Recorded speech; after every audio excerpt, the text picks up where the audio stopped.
নমস্কার বন্ধুরা, আমি অনিন্দিতা আপনাদের সকলকে স্বাগত জানাচ্ছি। পালং শাক দিয়ে অনেক রকম রেসিপি তো আপনারা বানিয়েছেন। আজকে আমি পালং শাক আর চাল দিয়ে একদম নতুন স্বাদের একটা রেসিপি শেয়ার করব। পুরো ভিডিওটি দেখার অনুরোধ রইল। আজকে রেসিপির জন্য এখানে দেখুন চাল নিয়েছি, আর একটু সরু টাইপের চাল নিয়েছি এখানে। আর এখানে দেখুন এক মুঠো পরিমাণে পালং শাক নিয়েছি। পালং শাক আর চালটা কিন্তু আগে থেকে ধুয়ে আমি পরিষ্কার করে নিয়েছি। আর বন্ধুরা, এগুলো কিন্তু আপনারা কম বেশি করে নিতে পারেন। এখানে দেখুন গামলার মধ্যে কিছুটা জল দিয়েছি। জলটা কিন্তু বেশ গরম হয়ে গেছে। এর মধ্যে চালটা দিয়ে ভাত বানিয়ে নেব। রেগুলার যেভাবে আমরা ভাত বানাই সেইভাবে কিন্তু ভাতটা বানিয়ে নিতে হবে। অন্যদিকে প্যানের মধ্যে আমি কিছুটা জল দিয়েছি, আর জলটা হালকাভাবে গরম হয়ে গেছে। এর মধ্যে পালং শাকগুলো দিয়ে দেব। উল্টে পাল্টে শাকটা আমি নরম করে নেব। এই শাকটা নরম হতে কিন্তু খুব বেশি সময় লাগে না। আর বন্ধুরা, আমি সবসময় চেষ্টা করি সামান্য উপকরণ দিয়ে দুর্দান্ত স্বাদের রেসিপি শেয়ার করার। আপনাদের কাছে একটা রিকোয়েস্ট রইল, ভিডিও শুরুতে একটা লাইক দিয়ে দেবেন। আপনাদের একটা লাইক পরবর্তী নতুন ভিডিও বানাতে কিন্তু উৎসাহ দেয়। আর চ্যানেলে নতুন হয়ে থাকলে প্লিজ বন্ধুরা সাপোর্ট করবেন, চ্যানেলটিকে সাবস্ক্রাইব করে নেবেন, আর যতটা সম্ভব শেয়ার করে দেওয়ার অনুরোধ রইল। শাকটা নরম হয়ে গেছে, গ্যাস লিডটা বন্ধ করে দেব, দিয়ে শাকটা আমি নামিয়ে নেব। এখানে দেখুন একটা মিক্সিং জার নিয়েছি, আর এখানে পালং শাকটা ঠান্ডা জলে আমি কিন্তু ভিজিয়ে নিয়েছিলাম। এতে পালং শাকের যে সবুজ কালার ওটা কিন্তু খুব সুন্দরভাবে থাকবে। এবারে এক্সট্রা জলটা এইভাবে হাত দিয়ে চেপে বের করে দেব। মিক্সিং জারের মধ্যে দিয়ে দেব, দিয়ে মিহি করে পেস্ট বানিয়ে নেব। এদিকে দেখুন বন্ধুরা, ভাতের মধ্যে যে এক্সট্রা জলটা ছিল ফ্যানটা কিন্তু আমি ঝাড়িয়ে নিয়েছি। এবারে এখানে ঠান্ডা জল রেখেছি, ভাতের মধ্যে দিয়ে দেব। এতে করে কিন্তু ভাতটা অনেক বেশি ঝরঝরেভাবে তৈরি হবে, আর যে কুকিং প্রসেস চলছে সেটা কিন্তু থেমে যাবে।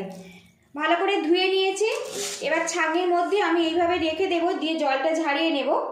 আবারও প্যানটা গরম করে নিয়েছি। এর মধ্যে দিয়ে দেব 2 চামচ পরিমাণে সাদা তেল।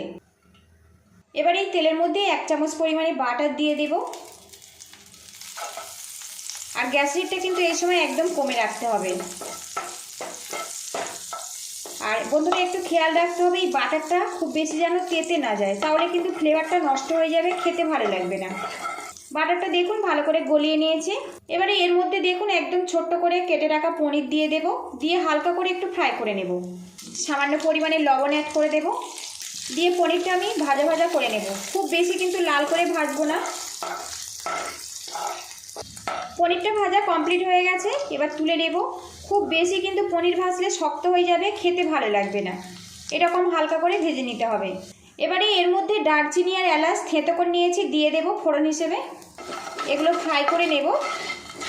ফোড়নটা হয়ে গেছে, খুব সুন্দর একটা গন্ধ বেরিয়ে আসছে। এবারে এখানে 1 চামচ পরিমাণে রসুন কুচি দিয়ে দেব। এবার এর মধ্যে দিয়ে দেব পেঁয়াজ কুচি, আর একটু হাত দিয়ে এইভাবে ম্যাশ করে নেব। দিয়ে দেব কাঁচা লঙ্কা কুচি, ঝালটা স্বাদ মতো দেবেন। এবার এগুলো একসঙ্গে ভাজা ভাজা করে নেব। আর একদম কিন্তু লো হিটে এগুলো ভাজা ভাজা করবেন, যেহেতু এর মধ্যে বাটার আছে। খুব বেশি তেতে গেলে কিন্তু বাটারের স্মেলটা নষ্ট হয়ে যাবে। পেঁয়াজ আর রসুনটা আমি হালকা করে ভেজে নিয়েছি, এর যে কাঁচা গন্ধ ওটা চলে গেছে। এবারে এর মধ্যে দিয়ে দেব পালং শাকের পেস্ট।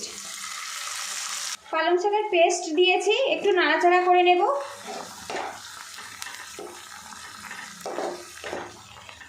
এবারে এর মধ্যে দিয়ে দেব ভাত। আর ভাতগুলো দেখুন বন্ধুরা কতটা ছাড়া ছাড়াভাবে রেডি হয়েছে। সব ভাতগুলো এর মধ্যে আমি দিয়ে দেব।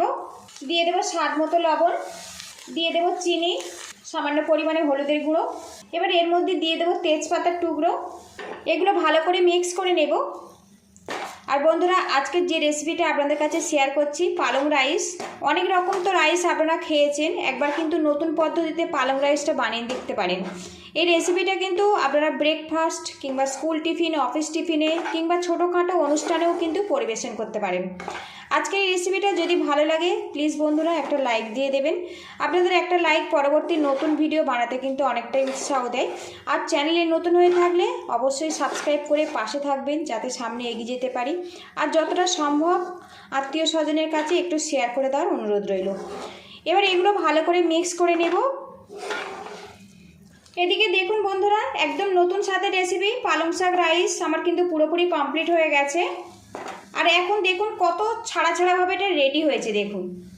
সবশেষে এর মধ্যে দিয়ে দেব ভেজে রাখা পনির। সবশেষে সামান্য বাটার দিয়ে দেব। আবারও ভালো করে মিক্স করে নেব। পালং রাইসে আমি কিন্তু বাটার দিয়ে বানিয়েছি, এতে ফ্লেভারটা কিন্তু অনেক বেশি ভালো লাগে। আপনারা চাইলে কিন্তু ঘিও ব্যবহার করতে পারেন। ভালো করে মিক্স করে নেব।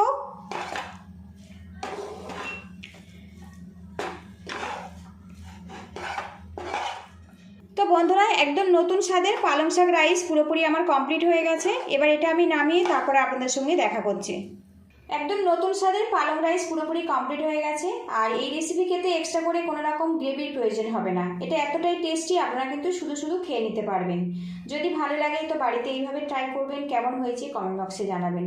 পুরো ভিডিওটির সঙ্গে থাকার জন্য অসংখ্য ধন্যবাদ। আপনারা ভালো থাকবেন, সুস্থ থাকবেন। দেখা হবে নেক্সট ভিডিওতে।